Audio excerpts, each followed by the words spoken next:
Tell me about that change. Like that Well, I seems had been on the huge. board You've been on the here. board. I had been on the board here, but actually, with my children, adults, and they were educated, and I was looking for something to give back. And the mission of the YW I just love is eliminating racism, empowering women, peace, justice, freedom, and dignity for all. That's the full mission statement of the YWCA, and we're one of the Tennessee affiliates of National YWUSA. And it just really resonated with me because there's always been that side of me, and I guess that's the reason I was going to rural West Tennessee, for the same reason. Is I really think that you have to empower people. You have to have them to take back their power and to say, no matter what their circumstances. We also, at this particular YW, we run the largest domestic violence center, shelter, so to speak, in the state of Tennessee, with 51 beds. We have programs for young people in middle school and high school. We have a family literacy center. We also have a Dress for Successes and empowerment for women going back into the workforce. And I really think you have to empower people. You have to let them understand that they have to have education and power. Those are two very important things to me. If you have education, that's one thing that even if we think we didn't leave people with much, we educated them. And so even if we aren't there, even if they still sit in the back of the health clinic, they still had a level of education about these things are their rights, these things are good habits, those sorts of things that you can teach people, because education, if you help their minds, they're going to have that whether you're there or not.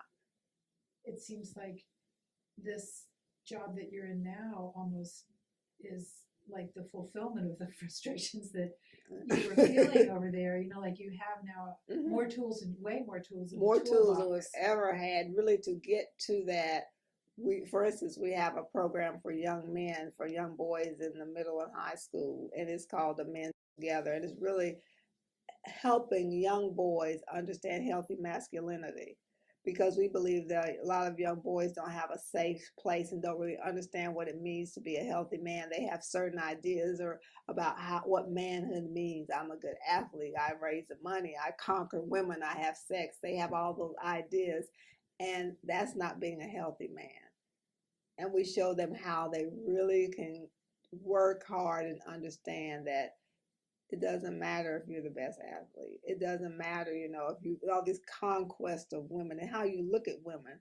And it's really amazing once you've really gone through our curriculum and sort of look at the world through the lens of how young men are taught and trained in our society. Everything you watch on television, you'll be horrified. Once, just like I've educated myself so much, I think I'm horrified. I can't even look at this. And so the objectification of women is so extreme. I'm thinking, really? This is because I had kind of shut down TV and things like that, and just was sort of leading my life and working and reading. I was reading because I had more time once my kids were adults, just to read. And then I started looking at things that the kids would tell me. They modernized me. They said, you don't watch this, you haven't listened to this, you haven't listened to this music.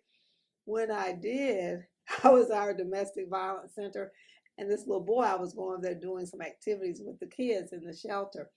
And I said, he said, can you play this song? I said, well, is this kid friendly? That's what we say. Is this a kid friendly song? He said, yes, kid friendly. I listen to it all the time.